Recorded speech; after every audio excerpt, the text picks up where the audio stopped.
Hello, my friends, and at last, welcome back to episode whatever of the Second Aid Show. And I think it's firstly, 24.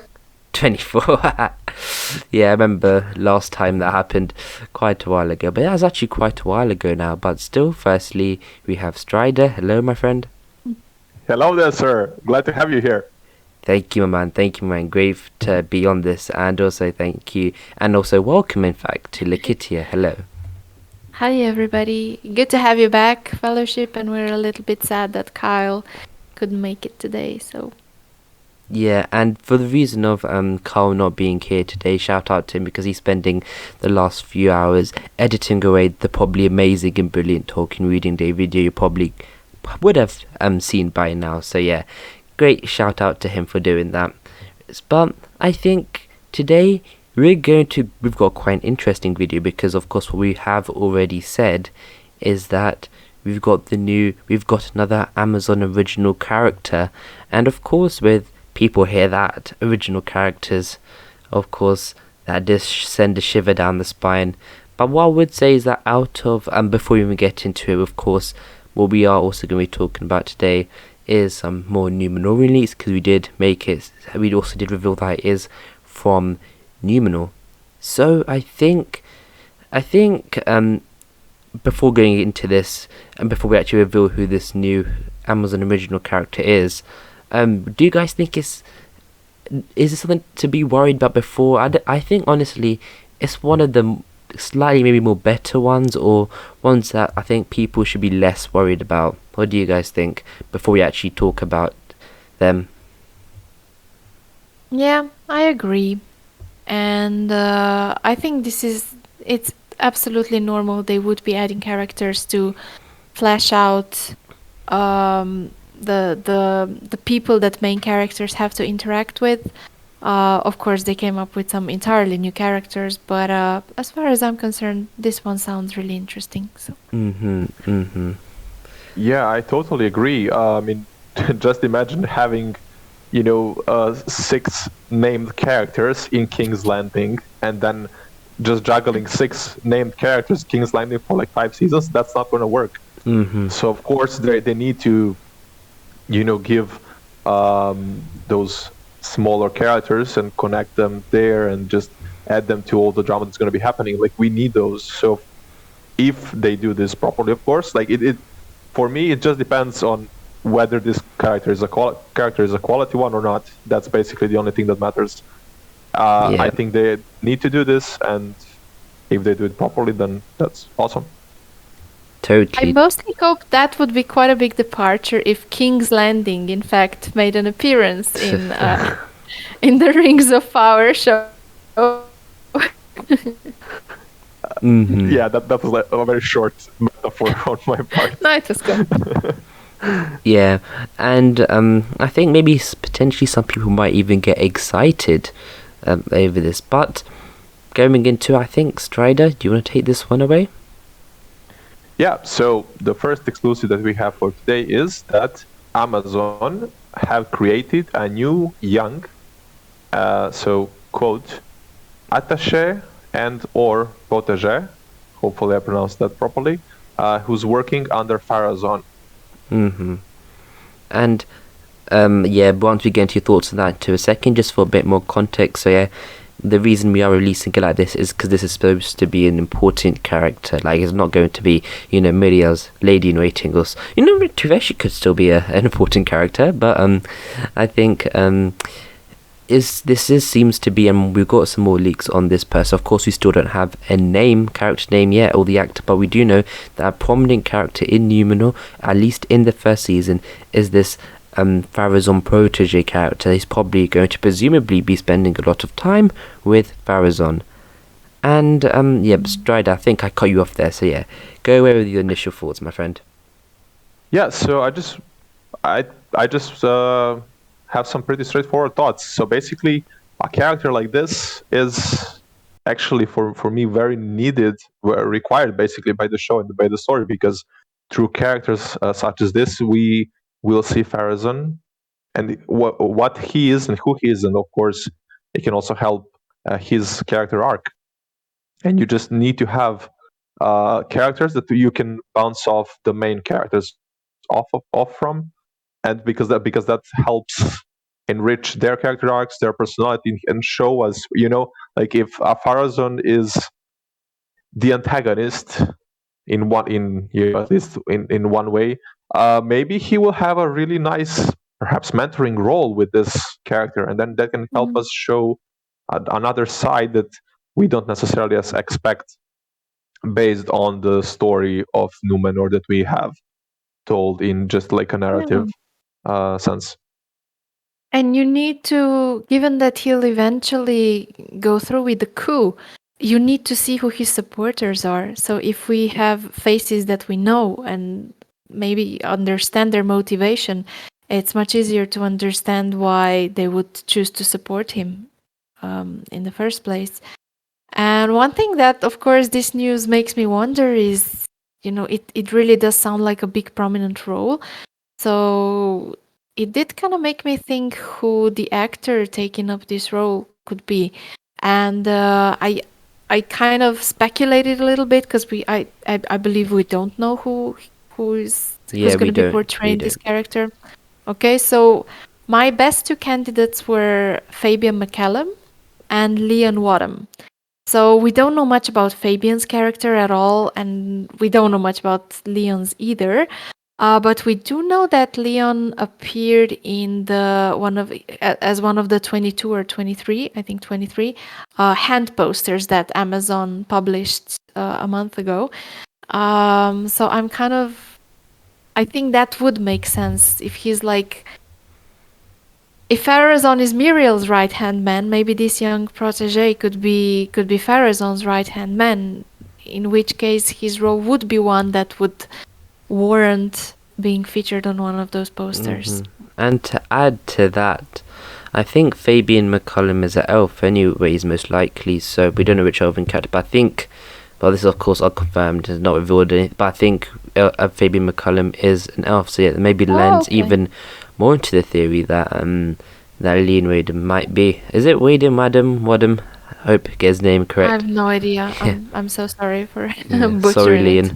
Leon. But I think, for my thoughts, I think, of course, with original characters, a brand new character, of course, it's fine to worry about, we have Adar, we have Halbrand, we have even Karine, Muriel's sister, we have, it's fine to worry about those things, and it does make sense. And I think, yeah, I can see why people are worried about those, but I think with Farazon, we're having a right-hand man for Farazon, it isn't the be-all and end-all, because unless, he's going to, take Farazon's place and become king, which of course is never going to happen, there's not much room that Amazon can really do to, as people say, mess up the lore, ruin the stories. I think is actually one of the more interesting additions, interesting characters, because I think being realistic, if we had to all give the decision to make the show and we had to make invented characters, because of course it's going to be a 5-season show, maybe not all of us would have gone to Adar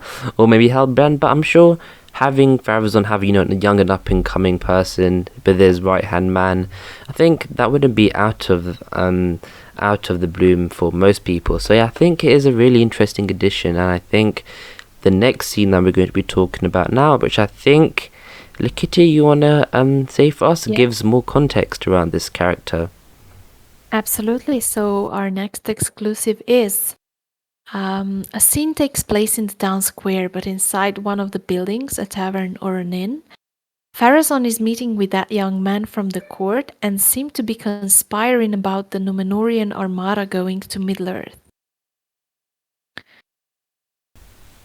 Okay.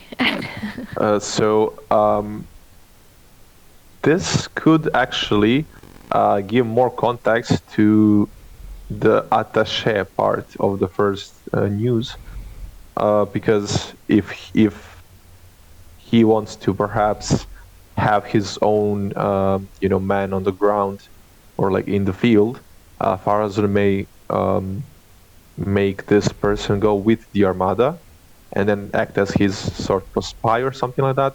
And if that armada or a part of this armada will be going perhaps to Linden, or we don't know all the coastal areas that will be in play in the first season. So maybe to some other place, but having them conspire regarding something like that makes perfect sense because he would want to have some influence on what Numenor Armada is doing in Middle Earth. So that's my first take on this. Yeah, indeed. First of all, yeah, I certainly think that this attaché could work very well. Like you said, it makes sense that that Farazan will try to influence it from afar. So yeah, I think he's just trying to most likely use the situation. We know that Galadriel is in Numenor at this time. I think he's gonna try to use the situation to get Muriel out of the way to, to continue his political rise in Numenor, and so yeah, all of this, unfortunately, all of this makes perfect sense. Yeah. And just reading this scene now, the first leak, it looks like a perfect character that you just kill off in season 1 or something, because it just seems like Farazan, maybe in the first season he's just going to be more further back and letting either this person or maybe a few other people be the centerpiece of everything. Oh, I'm Farazan, I want the elves to go, I want to help the elves, I want them to go to Middle Earth, well, the Numenorians to go to Mid-Earth, but then his actual real feelings, he's going to be pushing through this potential young protege person who will be actually be his mouthpiece. And then, see, this is maybe the political nature of Numenor that we are actually starting to see unravel here.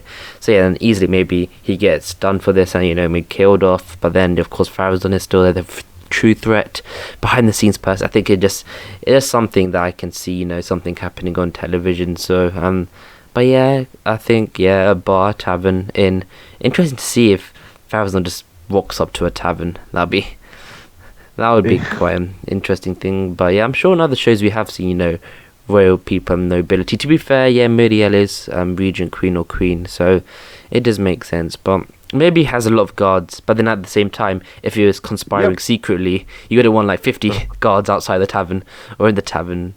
Actually, thinking now, is a tavern actually a good place to conspire? Because I'm sure a lot of people would over here. Well, it depends how you approach it. It can be one of those hiding in the plain sight. Like if this person is maybe this person is also a part of the court.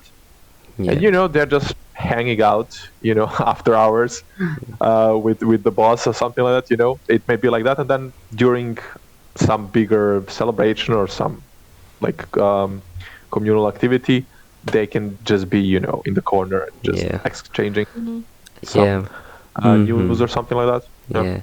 And my only reservation for this right now is that this does seem quite Game of Thrones-y to some extent. The King's Landing, we're conspiring in a tavern, we're doing this, we're doing that.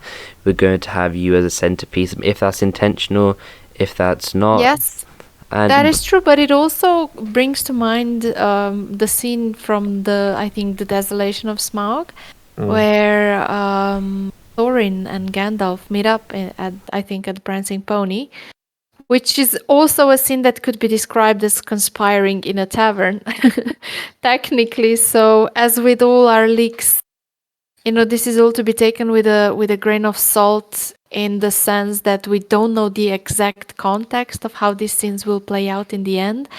So, I still think it could be very, very fitting inside the world building.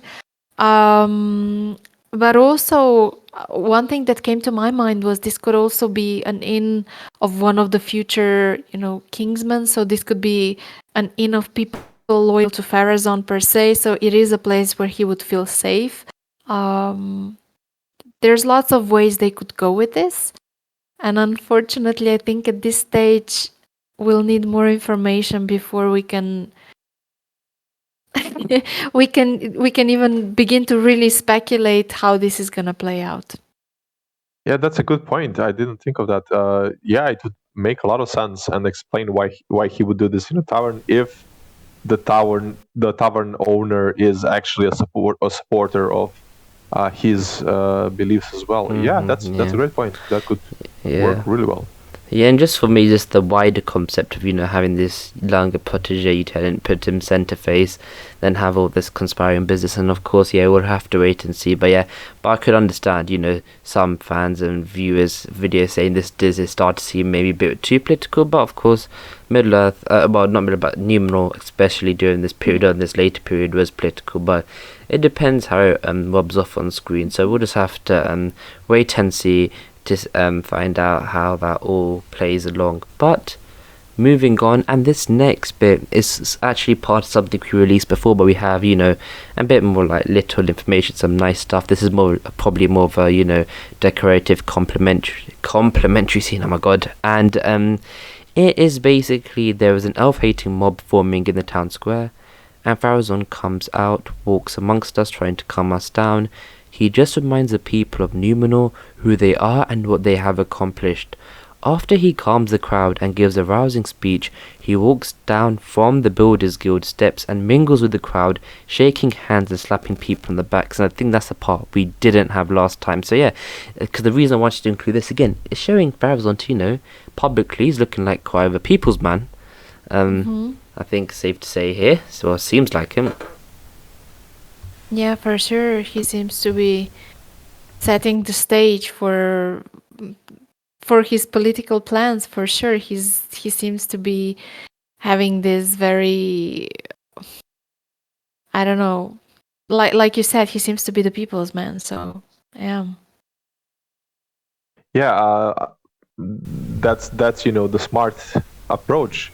Of course, okay, Fellowship, you said that, and we also all know that there's a lot of people who may not be into the idea of politics in Middle Earth, but it is a fact that you have that, and it's not just here. We recently did a video about potential spin-offs, and actually my two favorites were Angmar, the political scenes, which are like the Fall of Honor and the Kinstripe in Gondor.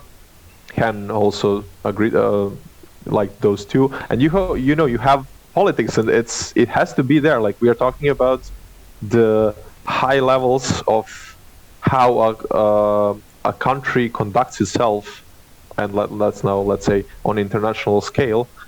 So you need to have character doing things like this, and this is one of those amazing like classical political moves before the elections or something like that. You just go out, mingle with the people, create friends, build up your public reputation, and on the side you have your right-hand man doing the dirty things behind the curtain. So it's perfect. And to add on to that, I think if I had to infer and synthesize this, what I would say is that it seems like maybe season 1 Pharazôn's trying to build his image, as you said, trying to be, he's against all this, but secretly through the court, the young people in the court, and especially this character, who will probably be vocally against this purposely by Pharazôn, and he's orchestrating all this. Of course, this is us inferring.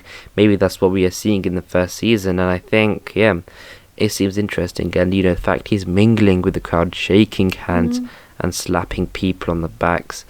I think. I think it certainly. Sorry for cutting in. A quick thought. I think they're certainly building him up to be this very politically savvy character who's not afraid of being very populist, in the sense of he's trying to ascertain what the crowd wants to hear in a certain moment, and he's absolutely willing to give it to them. So I think they'll probably be building him up as such, and I'm wondering whether maybe they'll build Miriel up as his opposite, as somebody who's following her principles at all times, at all costs. So this is purely speculation on my part, but it seems that that's the way they're going with Pharazôn for sure. And it'd be interesting to see how we link in like the other news that we had, that even though Pharazôn is the right hand man, he is kind of, maybe in control of the situation around Miriel as well, which just makes it even more interesting. Then why don't you just go manipulate Miriel first instead of, trying to go through these back hand routes? But yeah, of course, that all rises due to the lack of context. So yeah, I think that's just a thing that we'll just have to wait and see for, really. And I think moving on to the final one, which is a bit away from Farazan and this new Amazon original character, we won't be giving him a nickname. And luckily, come on, well, you're actually, no fun. fine then. What nick? Okay, we'll go on to this, and you two can be the back of your minds thinking about nicknames. But actually, I believe Strider, this was going to be you though. Yes. So the final bit of news we have for today is that Elendil will be the head of the Numenorian fleet and will be leading the recruitment of new soldiers, which will set sail to Middle-earth. So for me, this is interesting because, of course, it makes absolute sense that Elendil would be a high-ranking officer in Numenorian fleet. So it makes perfect sense. But then we have, again, of course, as Lakitia said earlier, we lack the context for all of this. So it will, of course, be explained. But it just makes me wonder how Elendil's role fits with the fact that, as of now, Isildur is promoted as someone who is just being a young sailor, mostly. And as if you have a father that high up and you're just on lower, basically on the opposite side of the hierarchy in the army, in the fleet, what's happening there? So is he just trying to, Isildur, is he just trying to, consciously build his career and reputation from ground up, or is there some sort of a conflict between them? That's the first thing that came to my mind. So what do you guys think? Yeah, I think that's a very good point. And like Kai pointed out last week, we do have a scene where Karine, Emma Horvath's character, Isildur's sister, is chasing him down, and he had just recruited, or he's about to volunteer for the army or something like that. So I think there's a connection there. It's gonna be interesting to see whether Elendil supports him enlisting or not. So yeah, I think there's some potential there for some really juicy drama. And what I would add to this is that really, it seems like, and this might be quite controversial, but maybe the Kingsmen, the evil faction, are not really in power or that big when we're going into season 1. And I think this might be, some people might be surprised, some people might be shocked, but realistically, time compression,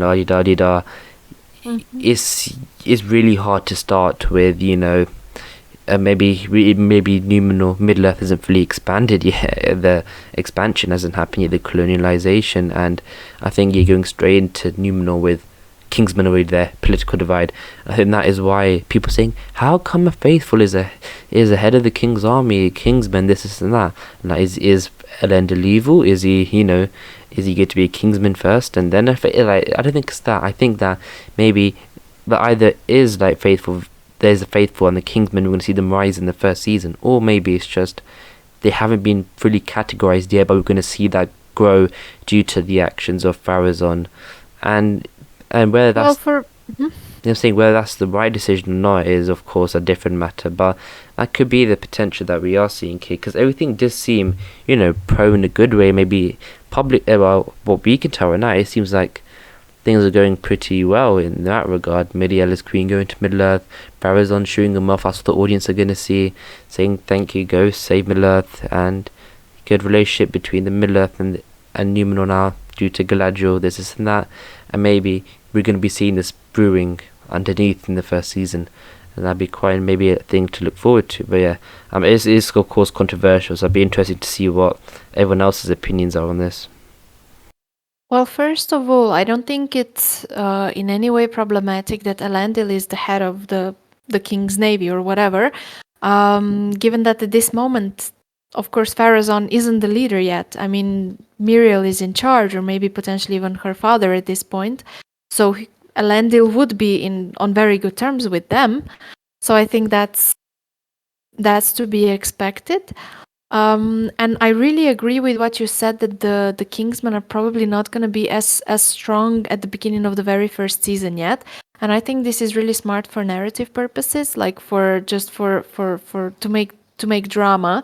I think it's much more interesting to begin in a period of peace where potentially the Kingsmen and the faithful strife isn't quite as inflamed just yet. Period of relative peace. Well, yes, relative peace, like they said. And I think it's most shows always begin with the beginning or escalation of the conflict. So I would expect them to be on fairly good terms at this point, and then in time, as Pharazôn's ambitions and appetites grow, of course, the strife between the Kingsmen and the faithful grows as well. So yeah, I think that makes perfect sense, and I think we will see them on fairly relatively good terms. I would love it if they would imply the centuries of history between these two factions, but I certainly don't expect them to be in full out war at this point or anything. Yeah, I think you both made really good points, so I can mostly just agree. It makes sense that they would the Kingsmen, that they would start as more like the political, let's call it, like in modern terms, political opposition of sorts, and then throughout the first season we can see Pharazôn's political genius doing his magic as he manipulates the masses and just turns the situation on its head. And maybe we don't know how long Elendil will be in Middle-earth, what Pharazôn will be doing there. Perhaps when Númenórean fleet leaves Númenor, things are pretty much still okay and calm. But when they come back, Pharazôn might have worked his magic and turned the whole situation upside down. So, yeah, I wouldn't be surprised if the Kingsmen are on the lower end at the start of the first season. Yeah, and I think that's just a thing to just see the developments and see how that does play out. And just I think near the end, so it's time to quickly recap. And the main thing today is that we do have another Amazon original character, and they are said to be basically an understudy to Pharazôn, working as their attaché/protégé. And yeah, they are and it seems like they're conspiring and potentially might be doing Pharazôn's dirty work for him publicly, but Pharazôn is putting on this maybe good persona to gain support, maybe from future Kingsmen. Maybe that's how it's going to be put all together. But as I said, at the end of the day, we are just three people on the internet trying to put together $1 billion show with the breadcrumbs that we have. So yeah, it's we are not hired Amazon writers, so yeah, it's probably we might be way off the mark. So not yet. Not actually. Not yet. I mean, I would really not mind that. Indeed. And I just think I just have one, if I may just go for it. Another thought. So I believe in one of the Vanity Fair articles, Isildur was described as young Michael Corleone. Like he not described, but like compared with him. And okay, now we see Elendil as the head of the navy, or like the Númenórean fleet. So Isildur may be trying to get into the family business of being a military officer. Maybe that is the parallel that they were trying to make. So perhaps Elendil might have planned for Isildur to be something else. Stay out of war, don't go colonizing Middle Earth and all that. Perhaps be a scholar, be someone in the court or something else, be maybe a part of, may become an architect or something like that. But this may be that thread that connects Isildur to Michael Corleone.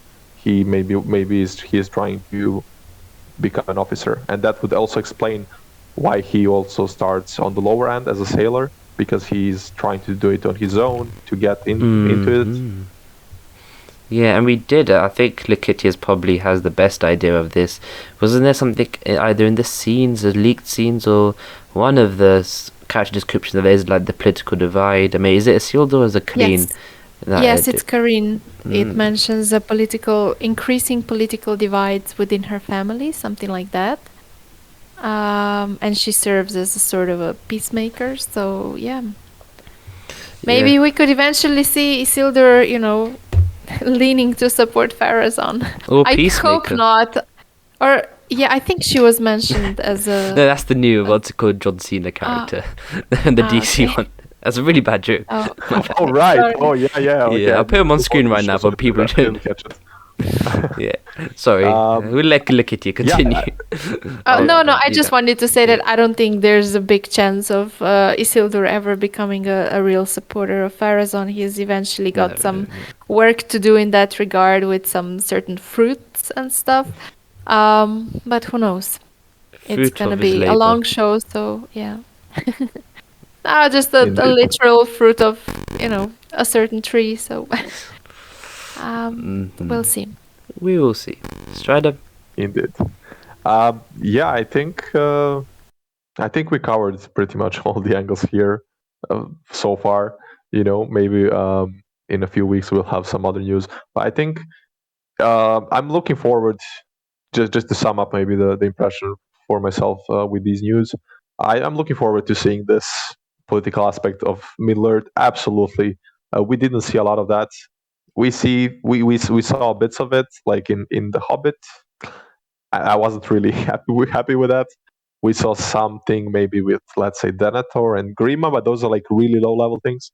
And I'm very much looking forward to the political drama in Numenor, because it simply makes sense for it to happen. Like, they didn't just all turn against the Valar, in 3 days. There had to have been a lot of political manipulation, public speeches or something. So I think this is going to be very interesting, and of course, having this conflict in the heart of the family that we will presumably all be rooting for in Numenor, Elendil's family. I'm all for it. If done properly, this is going to be amazing, and I'm just going to hope that it will be amazing. I agree. That's a nice statement to wrap the show up with, I think. Strider, do you want to do us the honors of letting us out?